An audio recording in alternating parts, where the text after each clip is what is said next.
Okay, so dito na tayo sa chapter 7, 'no? Recall lang yung chapter 6 natin is fluid flow measurement. Napag-usapan natin dun yung pag-measure ng fluid flow under different hydraulic devices, 'no? So, nandun sila venturimeter, orifice, nozzle, wheels, gates, so on. Wala na akong maalala. So, yan lang. Next, topic natin is chapter 7 na. So, under ito sa fluid flow in pipes. So, meaning to say, we will be talking about the behavior of fluid under its motion sa loob ng pipes, no? So, define muna natin. Actually, alam naman natin kung ano yung pipe, no? Sabi nga natin, pipes, sa Tagalog, tubo. Ito yung sinasabi na magandang gawing negosyo, no? Sasabi nila, kahit di mo mabenta yung tubo mo, may tubo ka pa rin kahit malugi. So, ayun yung kagandahan pagka nagnegosyo ka ng pipes. Okay, so next. By definition, pipes daw are closed circular conduits designed to flow full under pressure. Okay, so basically kapag tayo ay gumagamit ng pipe at nagde-design tayo ng distribution system ng isang fluid, na-assume daw natin na full, meaning yung buong area ng pipe mako-cover ng fluid, 'no? So siyempre since yun ay sa loob ng pipe, hindi ito exposed sa atmospheric condition, meaning ito ay merong value ng pressure. So it is under pressure. Pipes daw are fundamental components in water supply, drainage, irrigation, and industrial system. So kita naman natin 'to sa mga bahay natin, 'no? To transport fluids from one point to another, we use pipes. So for irrigation, ginagamit din natin siya, as well as for industrial system sa mga factories and power plants, sa manufacturing plants, at sa mga kung ano pa involving industries, different industries, no? Sa mga oil pumps, sa mga okay, so yun. Then, now that we have defined what pipe is, pag-usapan naman natin yung dalawang type of flow. So, meron tayong steady flow and unsteady flow. So, itong topic natin sa chapter 7 will only focus sa steady flow. So, ano ba ang kaibahan ng steady flow at unsteady flow? So, sa steady flow daw, ang characteristic ng flow does not vary over time. So, yung mga characteristics na yun, ito yung velocity, pressure, density. While unsteady flow, it changes with time daw. So, actually, napag-usapan na natin to noong chapter 6. Say, for example, yung orifice na under constant head. Dahil constant head yan, meaning constant ang Q niyan, constant ang velocity dyan sa point na yan, at constant din yung density ng fluid na meron dyan. So, that is steady flow. Hindi pa bago-bago yung flow rate. Then as for unsteady flow, kabaliktaran naman. So, dito papasok yung varying head na kung saan bumababa yung H natin, no? So, characteristics changes with time. Bumibilis kapag mataas ang water level or fluid level, bumabagal habang bumababa naman. Okay, so hindi natin pag-uusapan si unsteady flow. Meaning to say, wala tayo ditong calculus na gagamitin, no? Kung naalala ninyo, gumamit tayo ng calculus sa chapter 6 under unsteady flow. So, varying head. Okay, so expect nyo sa chapter 7, walang calculus dito. Pero, dahil walang calculus, ay madali na, no? Maraming formula naman ang nandito sa chapter 7 na kailangan ninyong ma-familiarize and as well as masaulo, no? Okay, so next. slide natin. So, for this chapter, we must be able to differentiate these two types of flow, the laminar and the turbulent flow, gamit ang Reynolds number. So, sa mga susunod na slide, pag-uusapan natin tong mga to. Si laminar turbulence, si Reynolds number, and then si head loss. So, under head loss, meron yung dalawang category. Na-classify natin yon as major and minor. So, for major head loss, na-introduce na rin natin yung concept ng major head loss nung tayo ay nasa prelim pa lamang. Sabi natin, ang major head loss, ang pangunahing dahilan kung bakit nagkakaroon yan is dahil sa friction ng pipe between the fluid itself, no?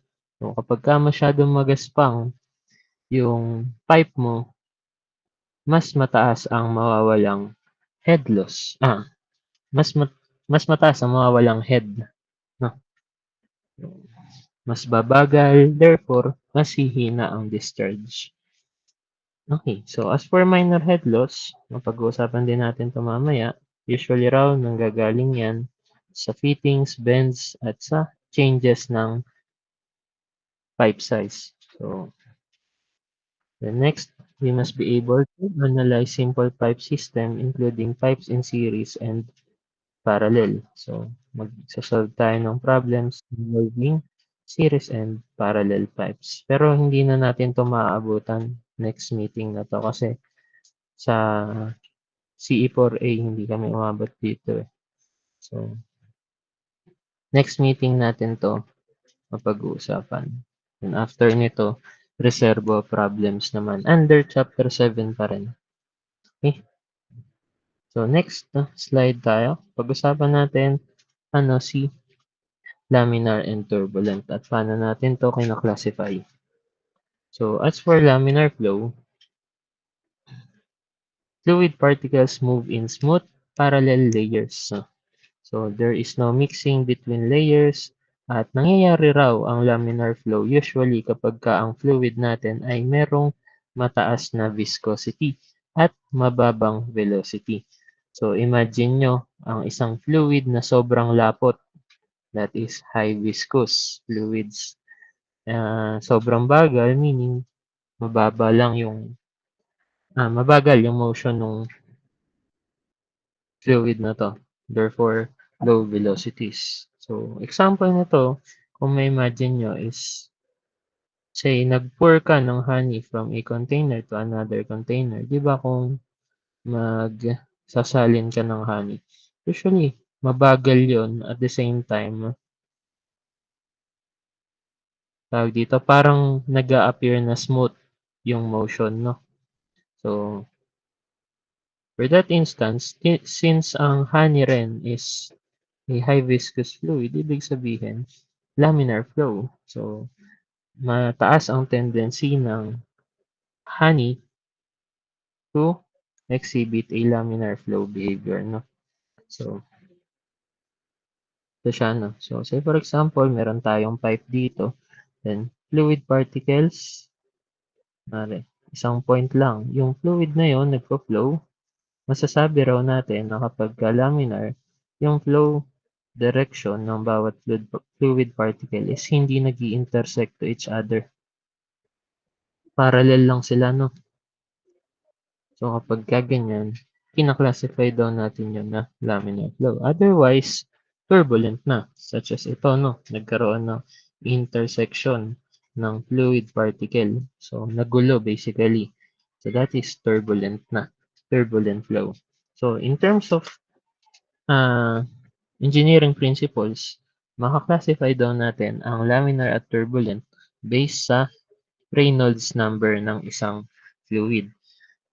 So sabi dito, for a fluid to be laminar, the Reynolds number must be less than the value of 2000.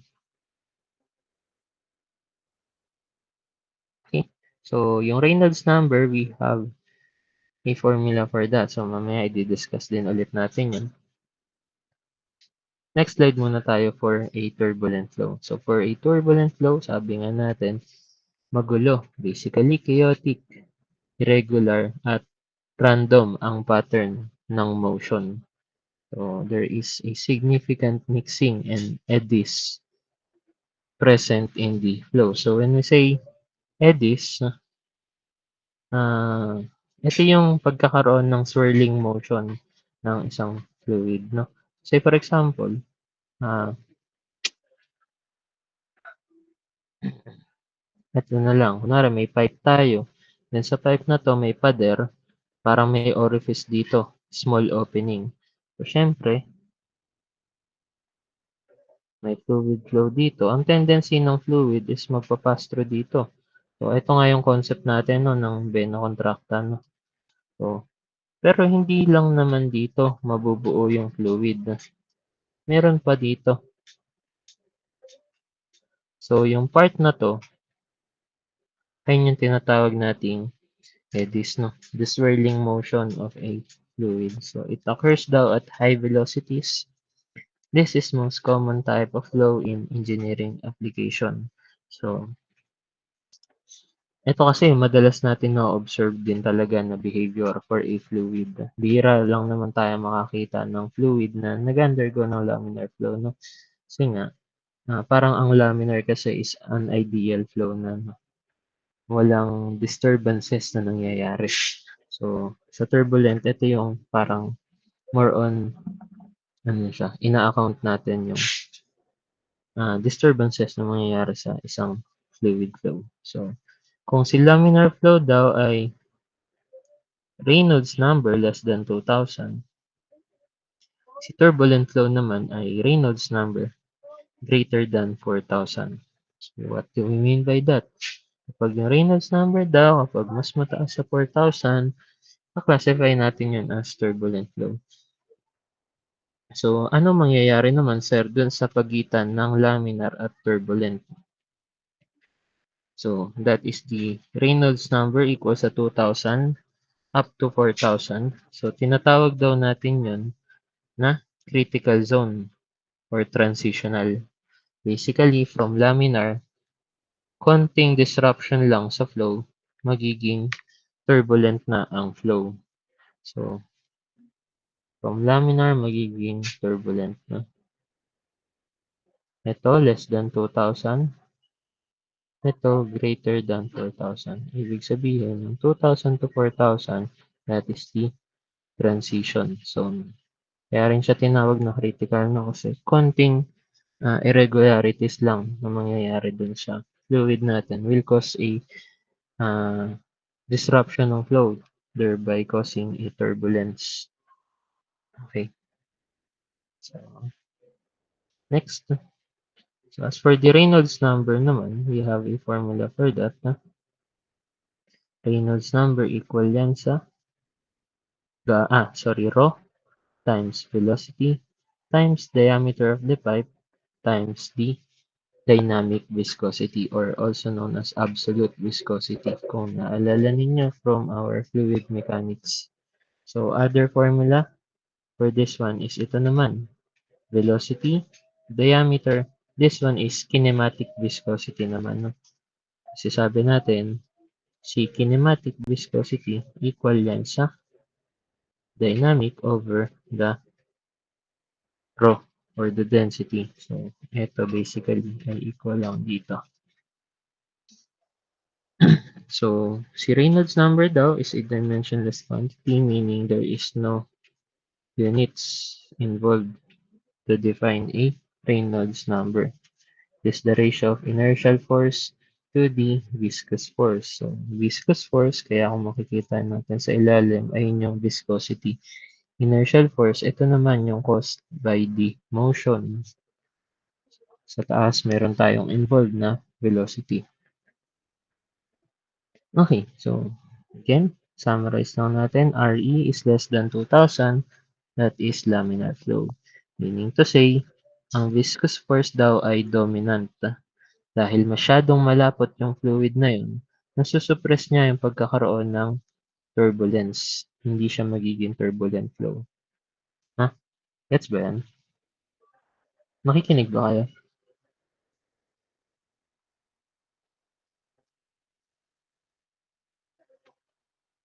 Makikinig? Okay, so makikinig naman. Kung nakikinig ka nga, Reggie, kumanta ka nga ulit kagaya ng ginawa mo sa page niyo. Ayoko na, sir. Sige nga.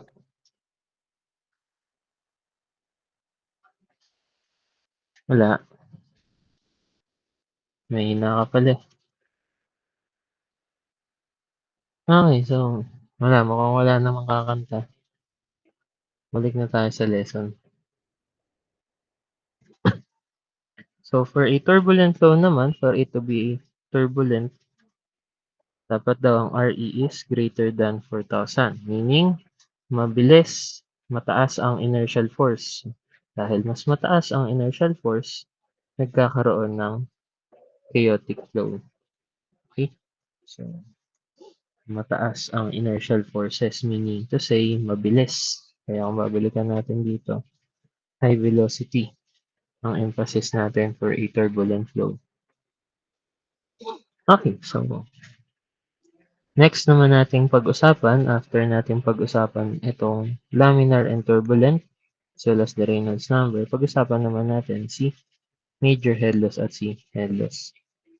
So, si head loss, in general, familiar na tayo dyan kasi na-introduce na natin yung concept na for chapter 1. On chapter 5 pala, nung prelim. So, basically, kung meron tayo ditong fluid flow, kung idodrawing natin ng energy grade line yan, ito siya, bumababa siya, no? Ito yung energy grade line na yan. Kaya siya bumaba dahil nagkaroon ng head loss. Now, yung total head loss daw na yun, equal daw yun sa major head loss plus minor head loss. Okay? So, as for the major head loss, this is H sub F. Minor head loss, this is H sub M. So, kaya natin tinawag na H subscript F ang major head loss is dahil alam natin, no, nabanggit na rin natin from our previous meeting na ang main cause ng major head loss is dahil sa friction. So, sabi dito, it is caused by friction between the fluid itself and the wall of the pipe along the straight section of it. It accounts for the majority of head loss in long pipelines. So, madalas natin makikita ang major head loss, mas madali natin itong ma-observe kapag ang mga pipeline natin is mas mahaba. No? Imagine, meron kang 100 meter na pipe, then nagpatakbo ka dyan on discharge na 10 cubic meter per second. Question, 10 cubic meter 10 cubic meter per second pa rin kaya yun kahit na 100 meter dito? Oo, hindi. Assuming may head loss.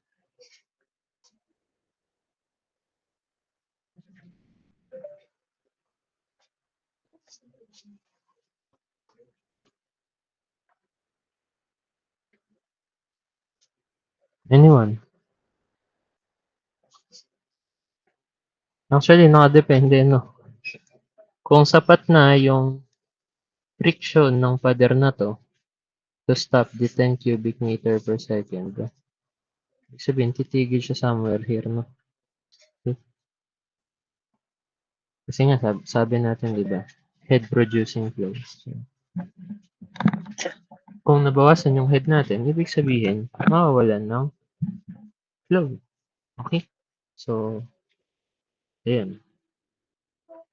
Kung makinis sana yan, kung smooth yung interaction ng fluid itself at ng pipe wall, ibig sabihin, smooth lang yung direction. So, wala masyadong nangyayaring pagbawas ng head. Okay, so next tayo, minor head loss. HM daw, it is caused by the local disturbances.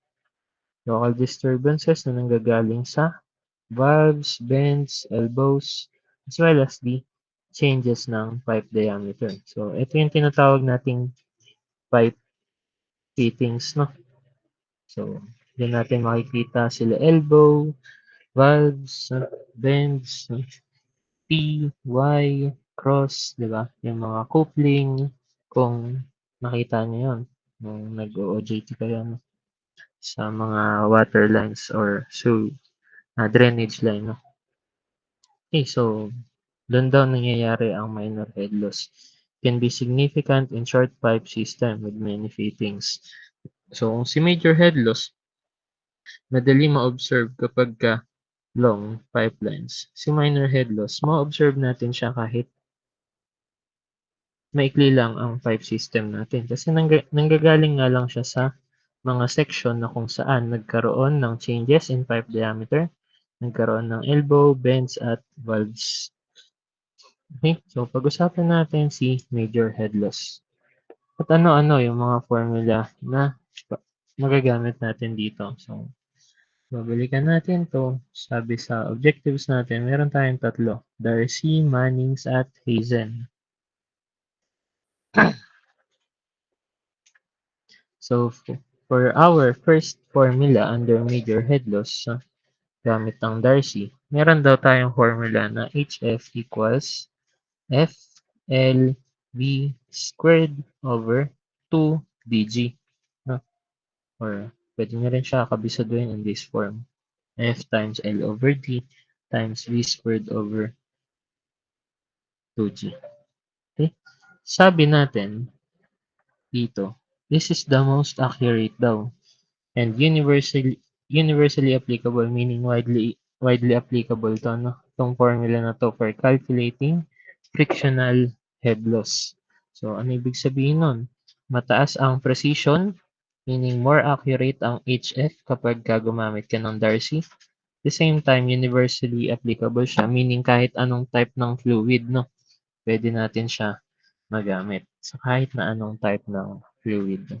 So, pag-usapan natin yung mga parameters na bumubuo sa formula na to. So, HF, that is the major head loss due to friction. Kaya siya H sub F. Unit is meter, no? Kasi head pa rin naman yan.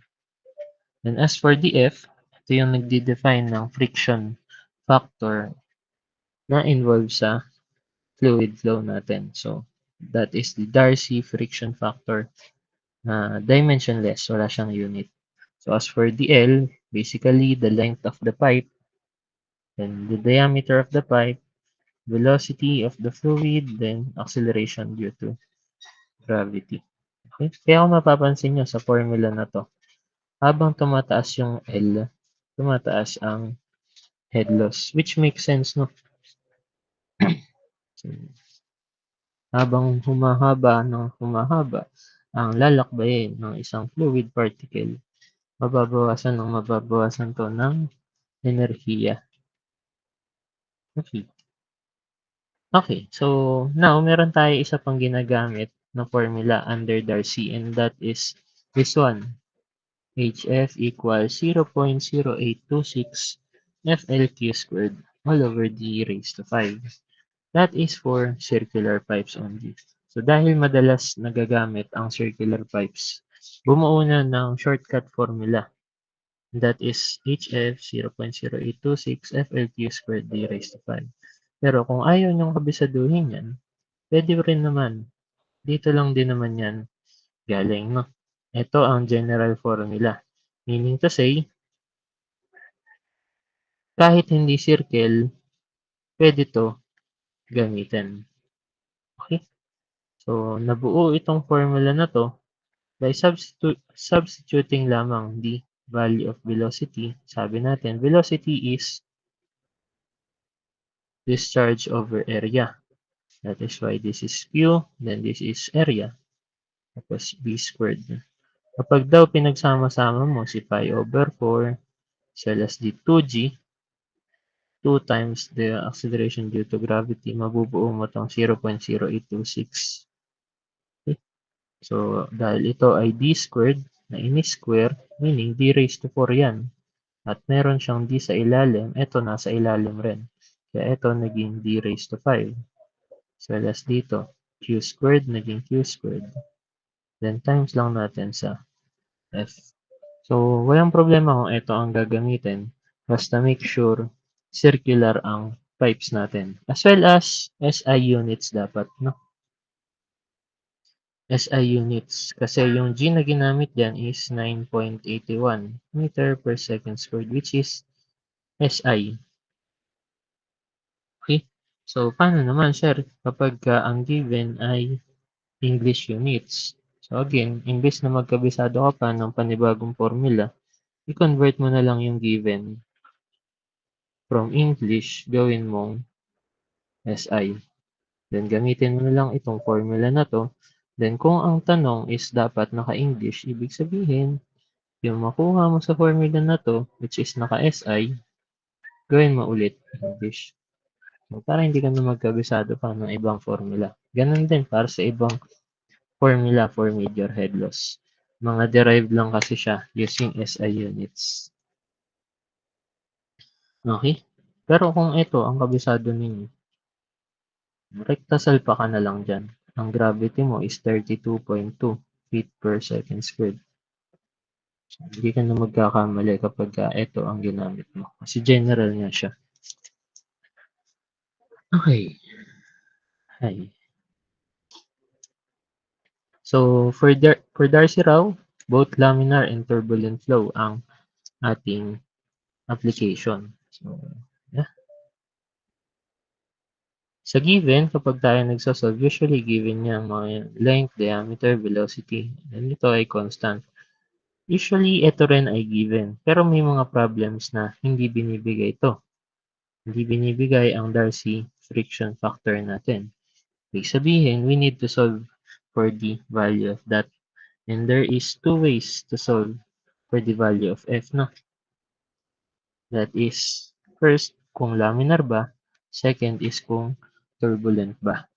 So, to determine the value of the friction factor, F, we must first identify kung ang flow ba is either laminar or turbulent. So, paano natin malalaman kung laminar or turbulent? Babalik tayo dito sa slide na to, no? Dito. Kung laminar, less than 2,000. Kung turbulent, greater than 4,000. Sir, paano naman kapag 3,000? Again, that falls under the transition zone. Eh sir, wala namang transition zone dito sa determining ng friction factor. Meron lang laminar at saka turbulent. So for those cases na sumakto sa transition zone, i-assume nyo na siya ay turbulent. Okay? Gets yan? Okay. So for laminar flow, where RE is less than 2,000, the friction factor daw is independent of pipe roughness. Can be calculated directly by means of this. So, ano ibig sabihin ng statement na to? Itong friction factor daw, hindi nagmamatter kapag laminar. Hindi nagmamatter kung gaano ka-rough ang pipe, kung gaano kagaspang ang pipe. Again, si friction factor daw ay hindi nakadepende kay roughness ng pipe. Nakadepende lang siya kay RE, meaning sa fluid characteristic, no? Kung malapot ba ito, mabilis ang velocity, okay? So, hindi siya nakadependent. So, unlike sa laminar, sa turbulent naman, nakadepende. Aside from Reynolds number, nakadepende rin siya sa tinatawag nating roughness of the pipe or the relative roughness. That is epsilon over the relative roughness. So, dito, i-consider mo na kung gaano ka-rough ang isang pipe na gagamitin mo for your fluid flow, no? Again, kung hindi given ang friction factor F, first step is to identify kung laminar or turbulent. Kung laminar, just use this formula. Pero for you to use this formula, you must first solve for the value of the Reynolds number, no? Pero again, meron ka ng value for that kasi ayun nga yung first step, di ba? Kaya mo nga na-identify kung laminar or turbulent. From the first place, meron ka ng value ng RE. So, isasalpak mo na lang siya. Okay? So, next, for turbulent flow naman, F depends on Reynolds number and the relative roughness. So, Ang equation naman natin to solve for f is gagamit tayo nitong tinatawag nating Colebrook-White equation. Kung hindi nyo kabisado si Colebrook-White equation at given yung tinatawag nating Moody chart, then we can utilize this chart as well kung hindi natin alam ang Colebrook-White equation. So, as for the Colebrook-White equation, ito siya. So, medyo mahaba. At the same time, maraming number at letter. So, this is 1 over square root of f equals negative 2 times the logarithm base 10 of this function, relative roughness over 3.7 plus 2.51 over the Reynolds number times the square root of the Darcy friction factor. Okay? So, to solve for the value of f, again, ang goal natin is to determine this friction factor. Kung kailangan mo to, ibig sabihin, you must know the values of this epsilon over diameter as well as the Reynolds number. But then again, yung Reynolds number, step 1 pa lang na determine natin yan. No? Kaya nga natin siya na-identify as turbulent kasi may Reynolds number na tayo. So, ito na lang yung kailangan mong alamin. And that is the epsilon over the diameter, which is yung relative roughness. Now, yung diameter dito, well, given yan, no, kung anong diameter ng pipe na ginamit. Pero si epsilon, may table tayo for that. Si epsilon, that is the absolute roughness of the pipe's inner surface. So, ito ay property ng material kung saan makikita natin sa isang table. Ang table na yan ay ito, no. So, if you have a concrete pipe that is coarse, meaning magaspang, no? So, coarse, ang epsilon value mo na gagamitan ay 0.25. Kung smooth, 0.025. Kung glass, 0.0025. Iron cast iron, 0.15. Kung steel naman, meron tayong tatlong kapag rusted, kapag forged, or kapag mortar lined. So, dun nakadepende. So, kapag sinabi sa problem, gamit ang coarse concrete, so dito ka titingin sa epsilon na 0.25. Okay? So, 0.25 over the diameter.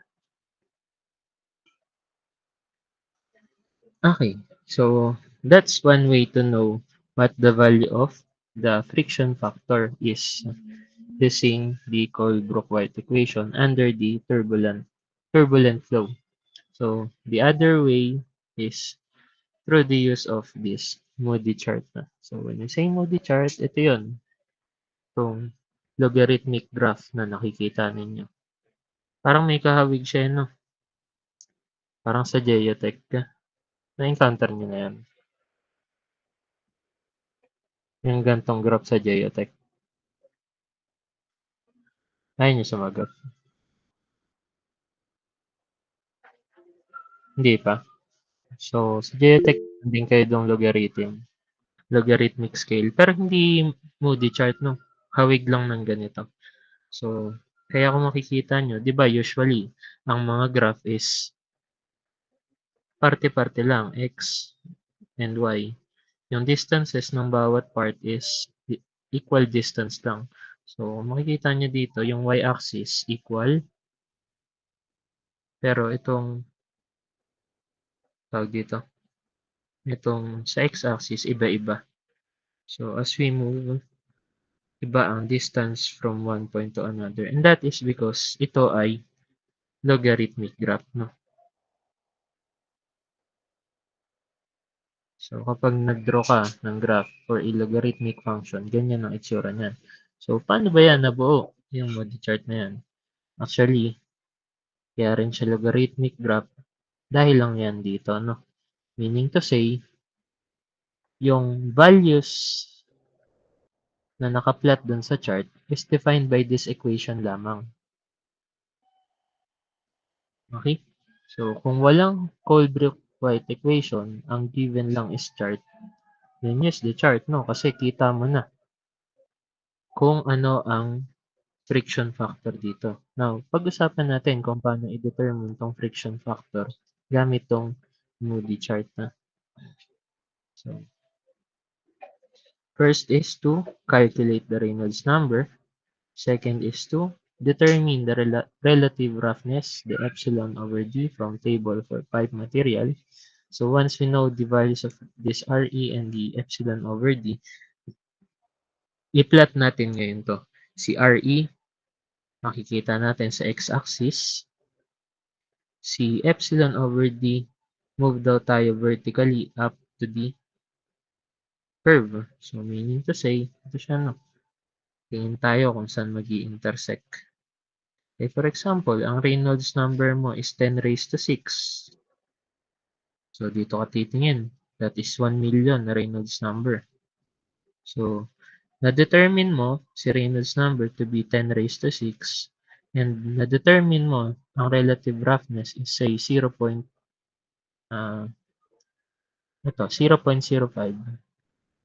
So, ang gagawin mo doon, pag-connect mo lang. Straight line, tingin ka dito, then kung saan magi-intersect ang 0.5. So, dito yun sa point na yan, sa point na ito.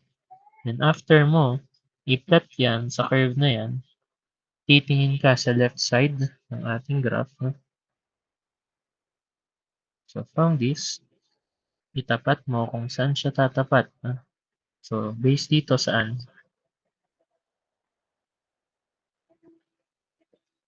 So, based dito, ang 10 raised to 6 ay nandito sa pagitan ng 0.07 at 0.08. Pero sir, hindi siya nasa sakto ng 0.07, no? So, ang gagawin nyo doon, tatansyahin nyo na lang, no? So, in between 0.07 and 0.08, so siguro that is 0.071.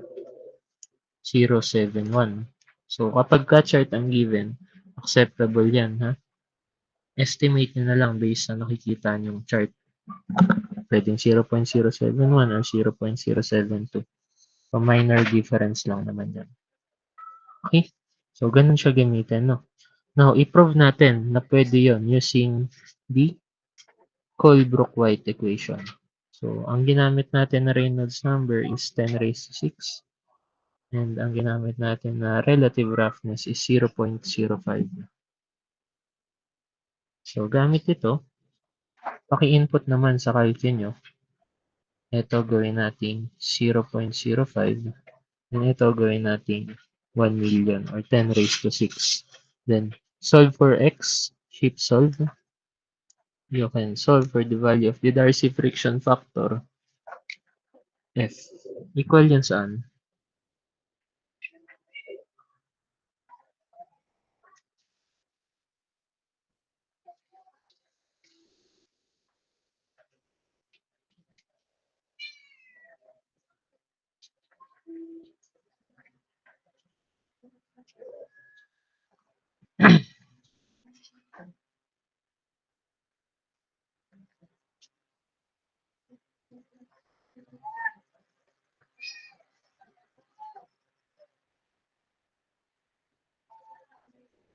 May nagkakalki ba sa inyo?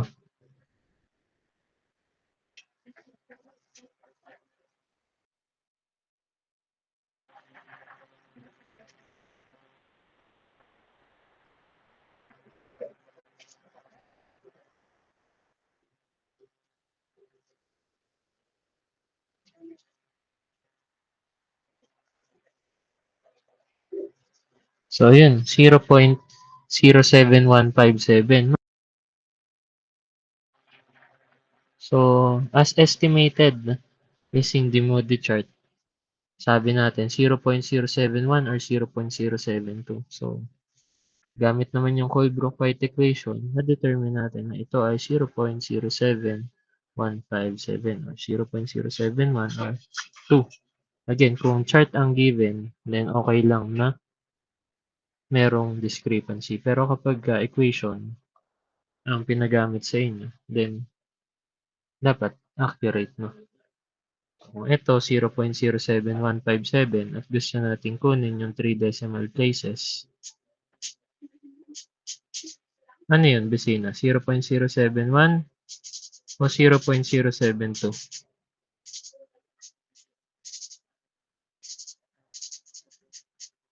Nandiyan ba si Besina?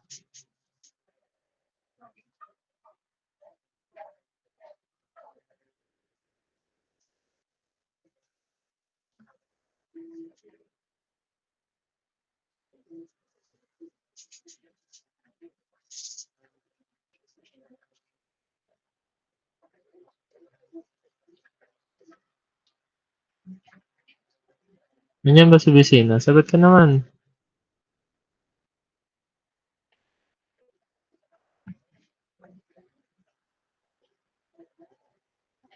Huli, hindi nakikinig.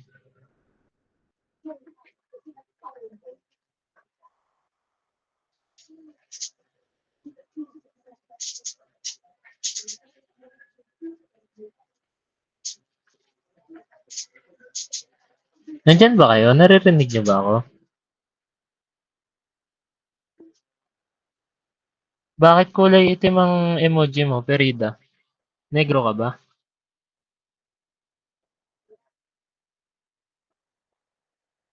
Hindi ka naman negro ah. May problema ka ba sa mga negro?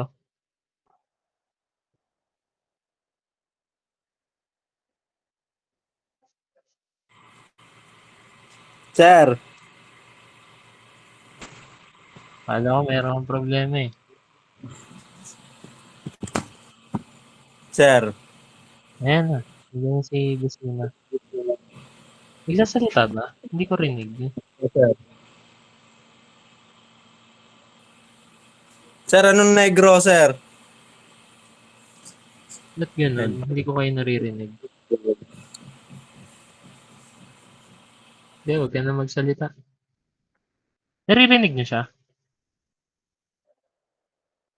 So ako lang ang hindi nakakarinig. May problema ata sa aking headphones. Testing ko nga baguhin. Wait lang. Sige nga, salita ka ulit. Low, sir. Yun, nandun. Marinig ka na. Sige na, huwag ka na magsalita. Okay, so balik tayo dito. So, rounding off natin, 0.072. No? Okay, so ganun siya gamitin. No? Kung hindi given ang F, we need to solve for that. Okay, so done with the Darcy. Next is the Mannings. Mannings and Hazen Williams. So, before natin i-discuss isa-isa si Mannings at si Hazen. Okay, so pag-usapan muna natin bakit kailangan natin ng iba pang formula. Bakit binuo pa si Manning at saka si Hazen? Bakit hindi pwedeng si Darcy na lang palagi, no? So, sabi natin si Darcy ay accurate. Ginagamit siya sa high precision na design. High precision na kinakailangan sa design, no? So, para saan si Manning at si Hazen Williams? So, sabi dito, gamit itong dalawang formula na to, mas madali raw i-solve ang mga head losses and fluid flow. It's much simpler to calculate. This is common daw in wastewater and water supply design. So kapag ayan ang areas na pinag-uusapan, madalas daw ito ang ginagamit. No? So, unlike kasi sa Darcy, si Manning at si Hazen Williams ay direct to the point. No? Hindi kagaya ng sa Darcy. May laminar, may turbulent. No? Sa laminar, merong 64/RE. Sa turbulent, merong Colebrook-White equation, yung 1/square root of F equals -2 log epsilon over diameter, no? And so on. So, si Darcy kasi masyadong mahaba. Bukod sa kailangan mo ng value ng F, kailangan mo ng value ng RE to solve for the value of F, di ba? So, si Manning at Hazen Williams, hindi ganon. Ibahin mo si Manning at si Hazen. Si Manning at Hazen is direct to the point. No? For Mannings, gumagamit tayo dito ng roughness coefficient N. For Hazen-Williams, gumagamit tayo dito ng Hazen-Williams coefficient na C1, na kung saan si N at si C1 ay nakadepende lang palagi sa type ng material. Kung anong material ang ginamit sa fluid flow. Kung anong klaseng pipe material ang ginamit. Si Darcy, nakadepende sa material as well as the characteristic ng fluid flow. So, si Manning, kung concrete, ito ang N. Kung steel, ito ang N. Kung Hazen-Williams, kung concrete, meron yung corresponding C1. Kung concrete, kung steel, meron corresponding C1 din yan. So, direct to the point, walang other calculation aside from the formula itself of Hazen-Williams at Manning. Okay, so though hindi siya kasing accurate ng Darcy, magagamit pa rin natin to, no? Ayun nga yung common na gamit niya. Wastewater and water supply design. So next tayo, pag-usapan naman natin yung ibang formula. Start tayo kay Manning. So kay Manning's formula, sabi dito, ang formula raw is, ito no, for velocity, this is defined by Manning's formula equal daw sa 1 over n. N is your roughness coefficient times RH. RH is the red horse, no? Hindi, hydraulic radius yan. Hydraulic radius na equal sa area over wetted perimeter. So, mamaya pag-usapan natin yon. Then, as well as times daw natin dito sa S, si S is the slope of the energy grade line. Meaning to say, kung meron ka dito, so for example, pipe, drawing mo yung energy grade line, nagkaroon ng head loss, connect mo. Itong right triangle na to is may slope na opposite over adjacent. Opposite is CHF, adjacent side is the L. Kaya nabuo yung rise over run HF over L. Okay, so balikan naman natin si RH na hydraulic radius, no? So as for the hydraulic radius, we have the formula area over wetted perimeter or area over wet RH equals A over P subscript wet. So, suppose meron tayong circular pipe, no? Itong circle na to ay puno ng fluid, meaning buong area ng circle ay na-cover. Ang area ng circle is simply pi over 4d squared. Then the wet is the circumference, the wetted perimeter of the circle. So basically in circumference. That is pi d. So cancel si pi, cancel si d, matitira d over 4. Meaning to say, hydraulic radius is equal daw sa d over 4. Okay? So, what if rectangle naman? So, kunwari meron tayo ditong rectangular pipe. Hindi naman puno, no? So, hanggang dito lang yung fluid level. Nasa 1 meter depth lang. Tapos, ang lapad ng channel na to is 2 meters. Then, ito ay 1.5 meters naman. Yung total height ng channel or ng pipe. Okay, so, to solve for the area ng pipe over the wetted perimeter. Ang wetted perimeter is ito lang. So, area is simply 1.5 times 2 over wetted perimeter, 1 plus 1 plus 2. So, kung ayun yung type natin, that is 1.5 times 3, and this one is 4. Therefore, the hydraulic radius is 0.75 meters. So, ayun yung gagamitin mo sa formula na to. Okay? And aside from the defined equation of velocity using Manning's formula, meron tayong mabubuong equation for the head loss due to friction. So, madederive natin siya using, eto pala ha, Etong formula ng headless na to is for circular pipes lamang. HF equals 10.29 N squared L Q squared over D raised to 16 over 3. So, ang N doon, that is the Manning's roughness coefficient. Then as for L, length of pipe, Q is the discharge, D is the diameter.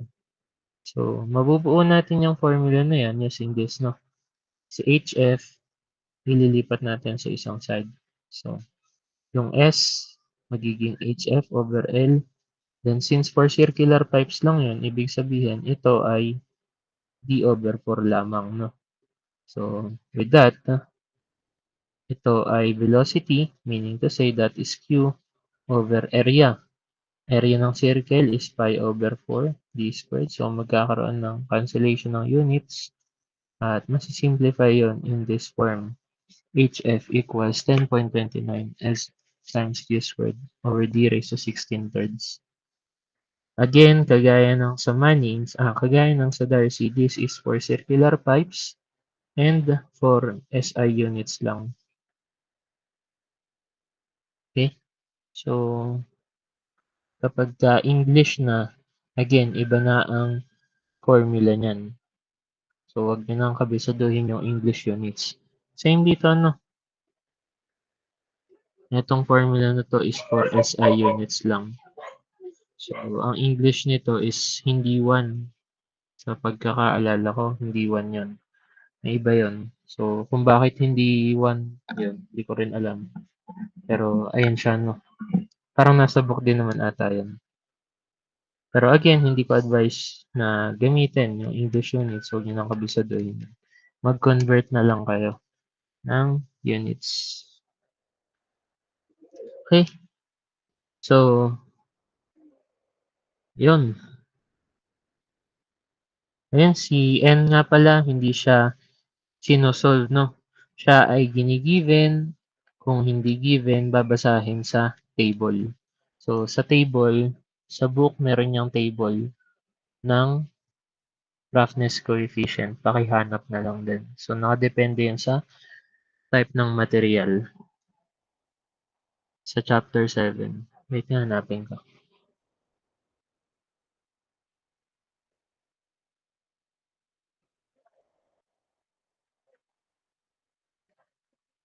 Ayun, nasa ano siya. Page 387. So, nasa isang column, nandun yung type of surface or type of material. Then sa kabilang column, nandun yung roughness coefficient na yun. So, it's either table or given na siya direct sa problem. Hindi kagaya sa Darcy na si Fi, minsan hindi given, kailangan pa i-solve. So, for Hazen-Williams naman tayo, ang Hazen-Williams natin, merong formula. Kagaya no, sa Manning's, for velocity rin, iba naman yung form niya, no? This is 0.849 times the Hazen-Williams roughness coefficient times the hydraulic radius, then times the slope of the energy grade line. So, ganun din. Ang hydraulic radius is area over wetted perimeter. Then, ang HF, ang S natin is HF over L din. So, again, ito ay for SI units lamang. Iba ang formula kapag English na. So, dito naman is for SI units, specific for circular pipes only. So, for circular pipes, ang formula raw for a head loss is 10.67 L Q raised to 1.85 over C raised to 1.85 over D raised to 4.87. But then again, hindi mo kailangan kabisaduhin yan. Kung alam mo ang general formula ng velocity, madederive mo rin yan. No? So, pwedeng dalawang formula na lang kabisaduhin mo. Ito, tsaka ito. Kasi ito, tsaka ito, galing lang din dito. So, paano na-derive yun? So, velocity, palitan mo ng Q over A. Si RH, gawin mong area over wetted perimeter, which is diameter over 4 for circular pipes. Then ito, HF over L. So, Isolate mo lang sa isang side sa HF, then you will derive this formula. But then again, no, maganda pa rin, nakabisado nyo siya, no? Itong mga formula na yan. Kasi, sa problem solving kasi, madalas talaga circular pipes. Bihira naman yung triangular, kung ano mang shape ang nasa isip ninyo other than circle. So, madalas talaga circular pipes. Pero hindi limited sa circle, no? Pwedeng mabago. So, dahil madalas sa problem solving ay circle, kaya nagge-generate tayo ng formula na simplified for circular pipes lang ang gamit. Okay, so as for C1, which is the Hazen-Williams roughness coefficient, this is known to decrease over time due to aging and tuberculation inside the pipe. So, just like the value of the Manning's roughness coefficient, the N, meron din tayong table for C1. So, makikita niyo yon kung si Manning's roughness coefficient nasa page 387, si C1 naman nasa kabilang page lang na page 386. So, kung mapapansin niyo dun sa table na yon, sa isang column, dinidefine yung material, not only the definition of the material, but also the age of the material. No? Sabi dito, kapag brand new, kapag bad condition na, so, kagaya nung sabi dito, it decreases over time due to aging and tuberculation inside the pipes. So, basically kasi, ang formula ng Hazen-Williams na yan is for fluids, specifically sa water na dependent sa tawag dito, sa temperature, no? Hindi mo pwedeng gamitin itong formula ng Hazen-Williams kung ikaw ay nasa field na tapos magde-design ka, no?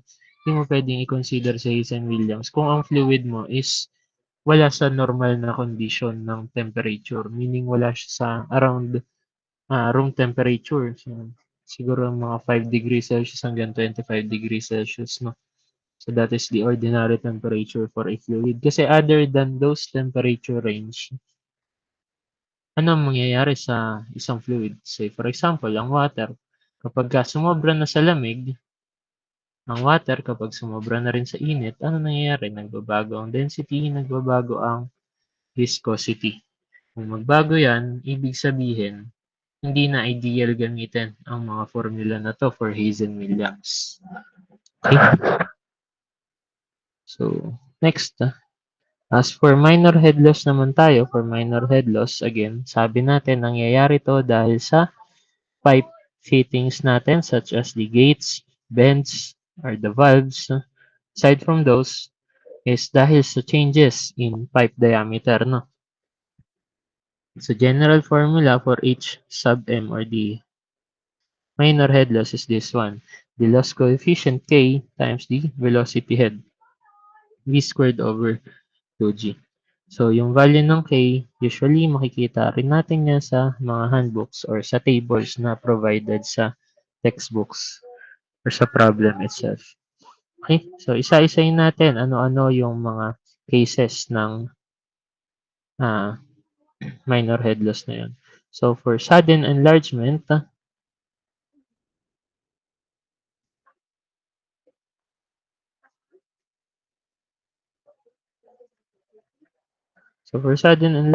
suppose meron kang pipe, no, na from small diameter, biglang lumaki. So,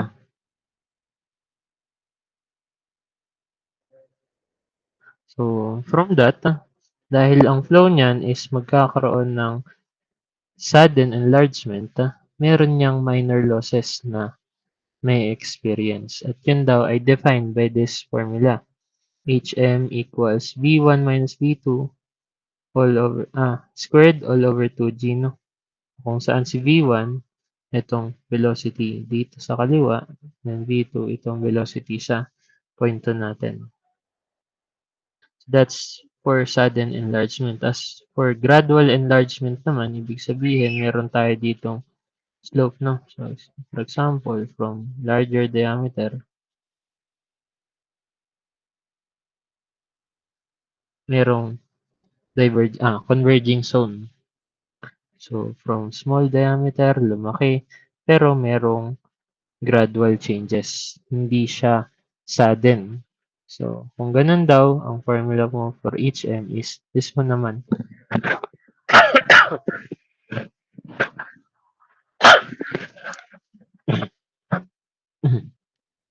Okay, so, kung mapapansin ninyo, magkakamukha lang, no? Kasi nga, nakaayon lang yun sa formula na to, KV squared over 2G. Okay, so, for sudden contraction naman, meaning bigla ang pagliit ng diameter. So, kung meron kang pipe na malaki, tapos biglang lumiit, so, magkakaroon daw doon ng minor head loss defined by this equation, V2 squared over 2G. So, yung V2, that is the velocity dito. Okay, so next is the minor head loss caused by the bends and standard fittings or pipe fittings.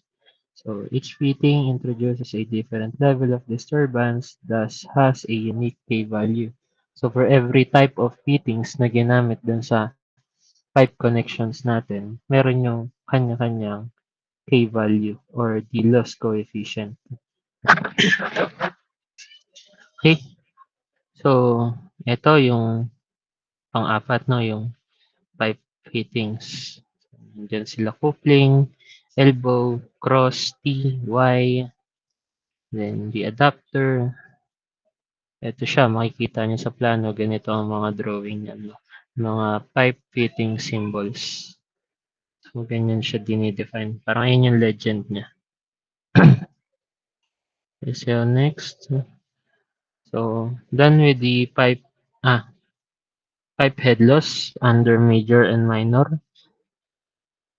Dito naman tayo sa pipe systems analysis. So, for this one, we will analyze pipe systems that are in series connections and in parallel connections. So, what do you mean by that? So, ito ang figure, no? So, for series, basically, connection of a series of pipes, dugsong-dugsong lamang. Meron kang pipe 1, pipe 2, and pipe 3 na pinagdugsong-dugsong. So, ganyan siya. While as for parallel naman, ito siya, no? Pipe 1, pipe 2, and pipe 3 are parallel pipes. At sila ay naka-series dito sa pipe A at sa pipe B, meaning series nakadugsong itong tatlo sa pipe B. Okay? So, this is parallel. This one is series. Okay, so isa-isayin natin. Pipes in series daw. It is composed of different diameter of pipes that are connected end-to-end, forming a single flow path. So, as shown sa figure kanina. So, next is the flow rate is constant daw through all pipes. As well as the total head loss naman daw. Total head loss is simply the sum of all head loss for each pipe. So, gawin nating mag-make sense tong mga formula na yan using this figure. So, due to continuity equation, kung ano yung pumasok dito, hindi nyo lalabas. Kung ano yung pumasok dito, ay yung lalabas dito. Kung ano yung pumasok dito, ay yung lalabas dito. Meaning to say, ang Q sa point A, discharge at point A at discharge at point B ay equal lamang. Which is equal lang din yung dalawang yon sa Q1, Q2 at Q3. Ay yung sinasabi kapag pipes in series. Kasi kapag pipes in parallel naman, iba na yon. Si QA at QB both ends equal yan kasi ito ang pinanggalingan, dito napunta lahat. Pero ang hindi equal is ito.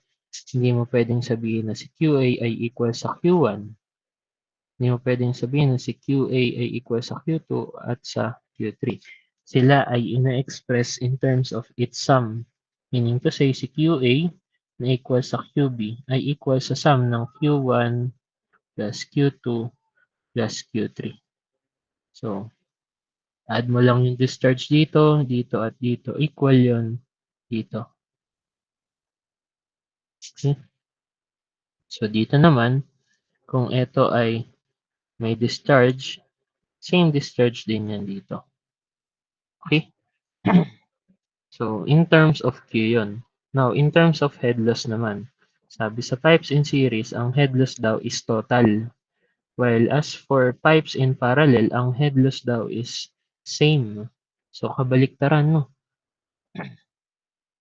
So, eto siya.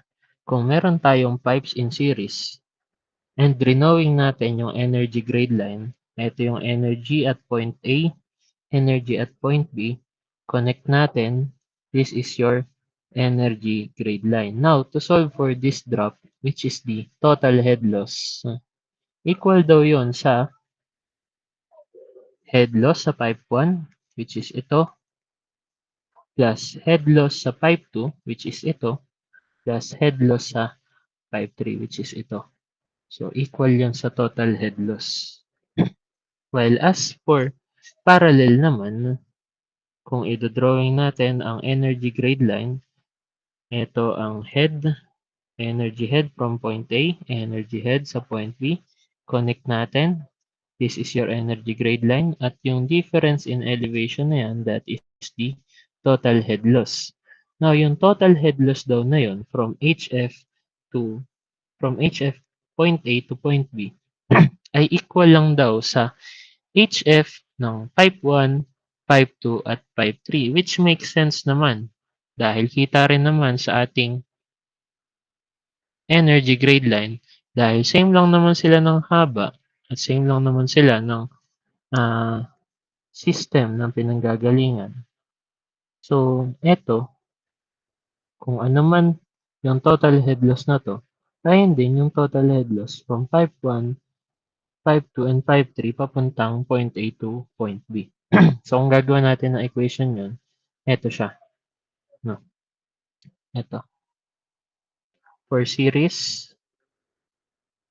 to, no? Meaning, pag ganito, nagbabago ang diameter. Ang Q at point A equals sa Q at point B. Both ends discharge is equal. Equal daw yon sa Q at pipe 1, Q at pipe 2, Q at pipe 3. Now, in terms of head loss naman, head loss from point A to point B, meaning yung dulo-dulo, no?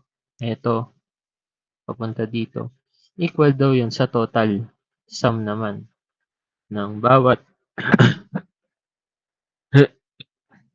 bawat head loss ng bawat pipe. Okay? So, equals kapag Q, plus naman kapag head loss. Sa parallel, baliktad. Kung sa series, equal lang Q, dito naman plus. Kung sa series, plus ang H, dito naman equals. So, baliktad, no? Ang gagawin natin equation, QA equals QB, at yung QA at QB equals sa sum ng discharge at pipe 1, pipe 2, and pipe 3. So, as for head loss naman, equal lang. From point A to point B, kung ano yung nawalang head, ayun din yung nawalang head sa pipe 1, pipe 2, and pipe 3. So, that's it. Any question? This is your pipes in series. Next is pipes in parallel. Okay, so, may question ba? Wala naman. Hindi, wala. Tuloy tayo. Ayun. Nasolve ko na eh. Galing kabilang section. So, hindi ko nabuburahin. Okay na yun. So, for sample problem, 7-1, solve na tayong problem na. We have fluid identified as water, no? Given ang kinematic viscosity, the nu, sa Greek letter, no? Nu. equals sa 1.3 times 10 raised to negative 6 at ang unit ay meter squared per second. It flows daw in a diameter of pipe with diameter with ayun tama 100 millimeter. At ang velocity is 4.5 meters per second. Ayun yung bilis niya. Now, tinatanong ano ang type ng flow, kung laminar ba or turbulent. So, kita niyo na yung sagot, turbulent daw. Pero bakit naging turbulent? So, kung babalikan natin yung ating slide for Reynolds number, meron tayong dalawang formula. And those are this one. Ito, tsaka ito.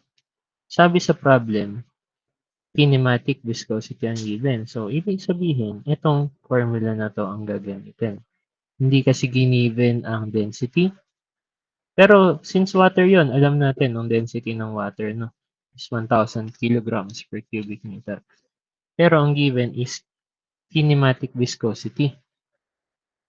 Ito, absolute or dynamic kung tawagin. So, magkaiba si absolute at si dynamic. Ibig sabihin, itong formula ang dapat natin gamitin. So, using that formula,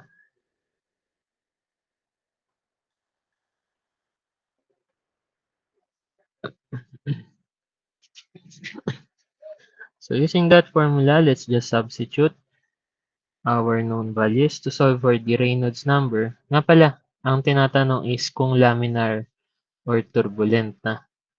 There's one way to know kung ang fluid ba is laminar or turbulent aside from the inspection, no? Visual inspection, kung ito ba is smooth flowing or hindi. So, in terms of engineering application, classify natin si laminar or turbulent based sa kanyang Reynolds number. Kaya, magsasolve tayo gamit ang Reynolds number na formula. So, again, ito ang formula. Substitute. This one is your velocity. Our velocity is given to be 4.5 meters per second. Then, the diameter is 100 millimeter. So, since naka-meter ang mga unit natin, let's convert that to meters. So, 0.1 meters all over the kinematic viscosity of 1.3 times 10 raised to negative 6 meters squared per second. So, cancelling the units, meters sa taas, so that is meter squared. Meter squared sa ilalim, matatanggal. Seconds dito, mawawala. Therefore, ang RE natin or the Reynolds number is a unitless quantity or dimensionless quantity. So, tama ba? Ito ang value, RE equals 346,153.85. So, paki-calculate rin ha, baka mamaya mali rin pala sila ng calculus. So, using this value of Reynolds number, identify natin if ito ay laminar or turbulent. Sabi natin, for it to be laminar, the Reynolds number must be less than 2,000. No? Dapat less than to. So, dapat less than 2,000 daw kapag ka laminar. So, hindi siya less than 2,000. Ibig sabihin, either siya ay transition or turbulent. Sabi natin, kung ito raw ay turbulent, this must be greater than naman 4,000. So, dahil ito ay greater than 4,000, maka-classify natin ang fluid flow as stated sa problem to be turbulent flow, no? So, ito yung final answer natin. Turbulent flow. Sino yung nag-raise ng hand? Hindi ba siya less than 4,000, sir? Hindi, 346,000 to eh. Ayaw nga, sir. 100,000 siya. So, 4,000. Sobrang laki. Okay? Any question pa?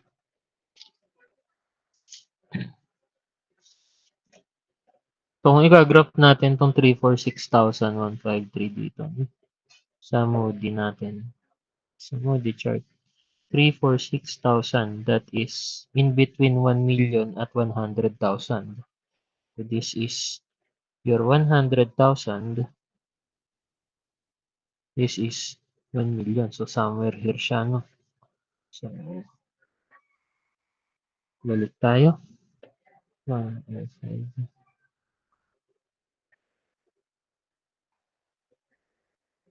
So, yan. No? Okay, so next problem. So, for our next problem, under problem 7-4, we have here a fluid defined to be oil having specific gravity 0.869. 0.869 ang oil, given ang dynamic viscosity 0.0814 Pascal second. So dito may idea na tayo, no? Ang given ay mu. Kanina ang given ay yung symbol ng kinematic viscosity. Sinabi rin naman doon. Ayan, kinematic. So, it flows through a cast iron pipe at velocity 1 meters per second. The pipe is 50 meters long, 150 millimeter in diameter. Pinapahanap ang head loss due to friction. Aside from that, pinapahanap ang shearing stress at the walls of the pipe. So, let's first solve for letter A, finding the head loss due to friction. So, meron tayong tatlong formula for head loss due to friction. Hindi sinabi dito kung ano ang gagamitin. Diba, meron tayong Darcy, meron tayong Mannings, at meron tayong Hazen-Williams. Si Darcy, kailangan mo ng friction factor F. Si Mannings, kailangan mo ng roughness coefficient Mannings. At si H naman, kailangan mo ng Hazen-Williams roughness coefficient of C1. So, walang given na F, walang given na N, walang given na C1. So, ibig sabihin, hindi tayo pwedeng gumamit ng N at C1.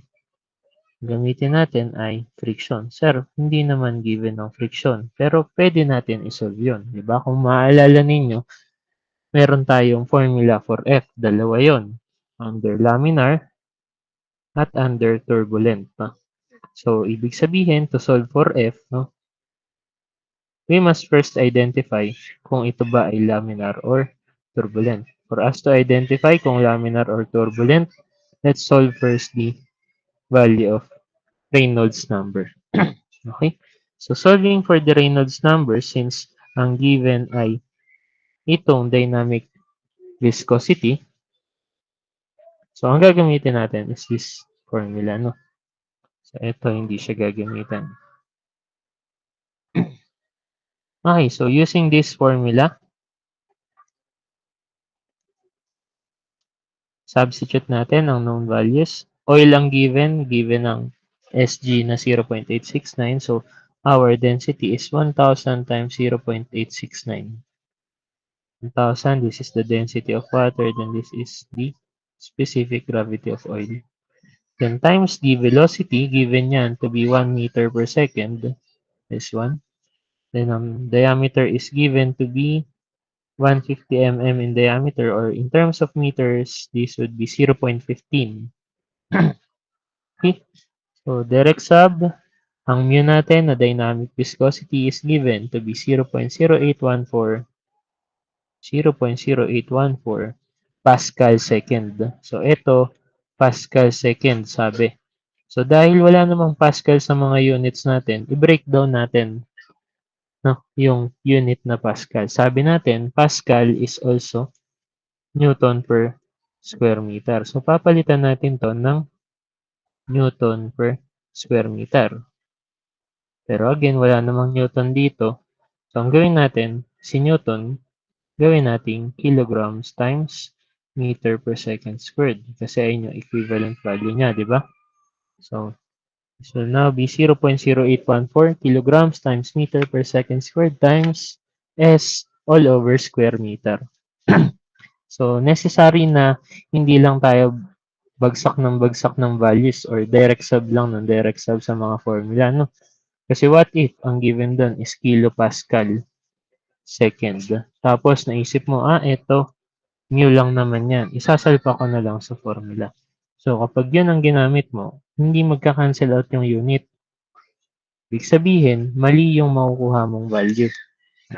So, importante talaga na naiintindihan natin yung dimension analysis or unit analysis para tama ang ating ilagay sa curfew. Okay. So, solving this, tama ba? Ito ang makukuha. Reynolds number 1601.35. Paki-verify. Mag-calculate rin kayo. Okay. Bumaba na yung ano, nag-light na yung skin tone ni Perida.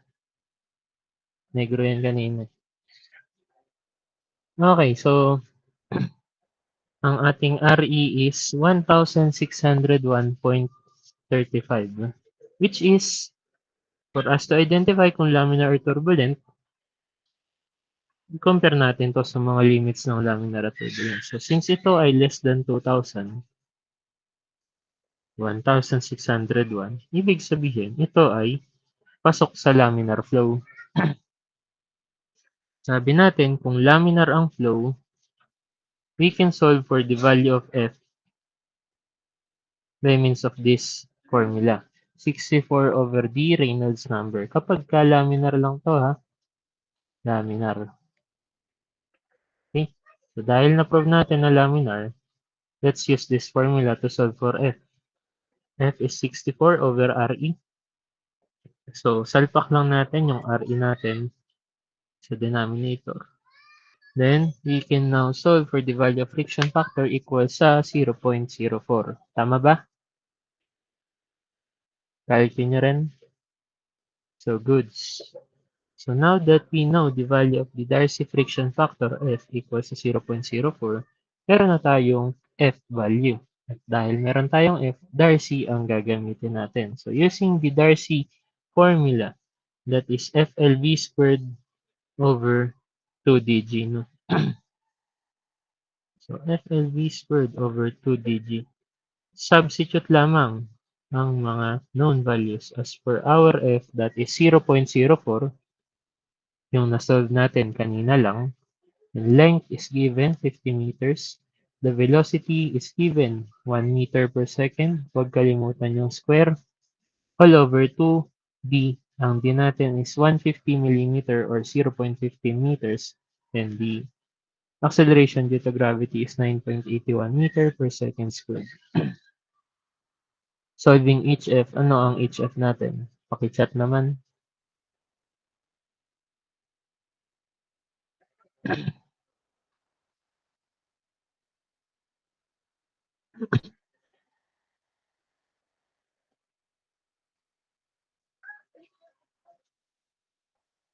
Ayun, wala nagkakalki sa kanila. Anong HF? 0.68. Tama ba?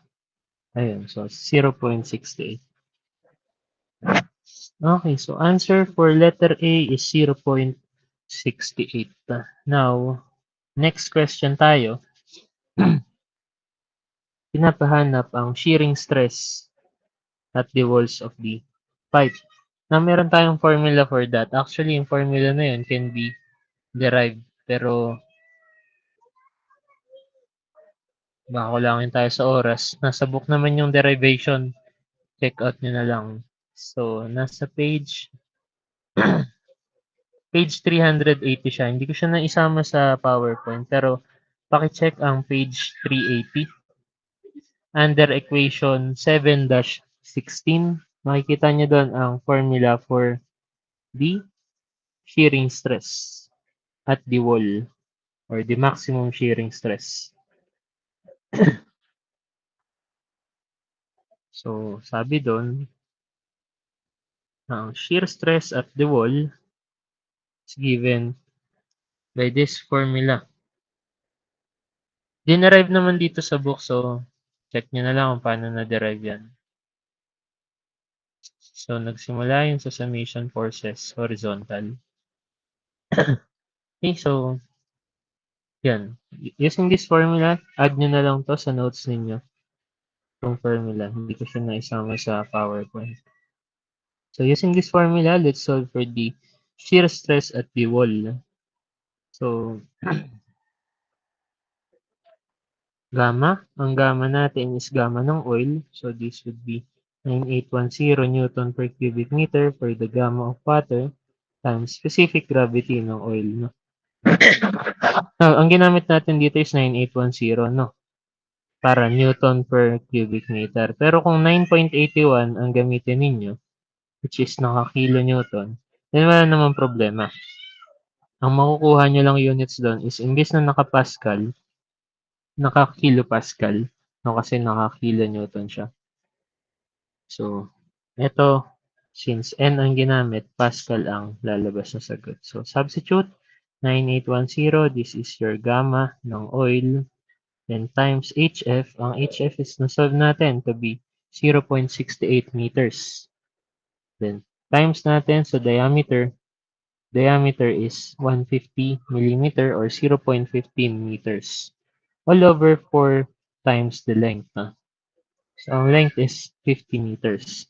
So, solving this, ano yung makukuha nating shear stress at the wall? Kung gaano kataas yung stress na nararamdaman ng wall ng pipe.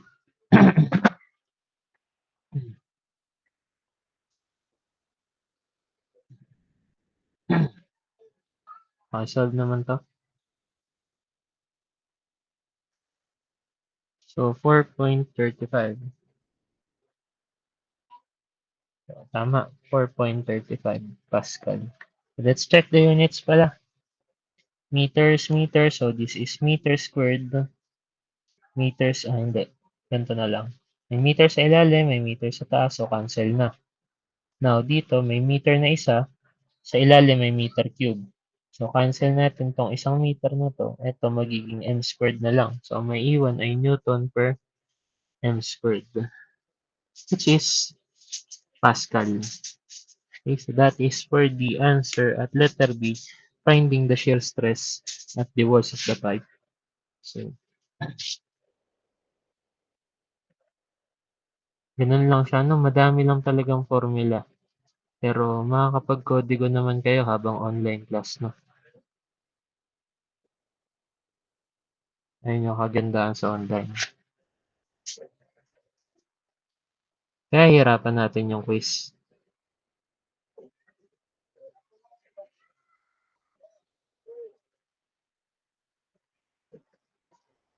Yung ano, yung hindi masi-search, no?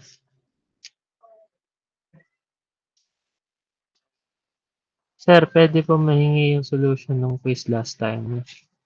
Hindi ko pa na-checkan eh. Pag na-checkan ko na lang. Sa... Kailan ba pasukan? Nalimutan ko na. 3 ba? After ng Ondas, no? Tama ba? 3? 3 exam na agad. O U-week muna.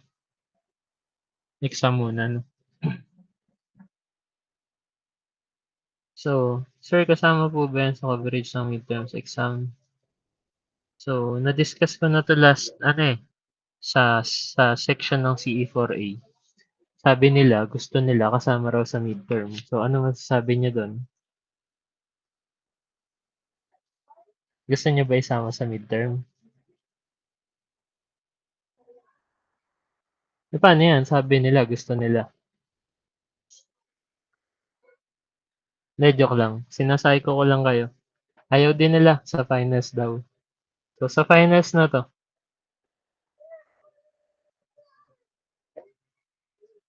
makatuto kayo no? Kaya yung mga tipong naniniwala sa fake news, mabasa nyo lang or marinig agad. Yung solution, again, exam na pala pagbalik no? So, kailangan ko siya ibigay sa inyo sa before bumalik. So, sige. Gagawin ko ng solution sa November 2.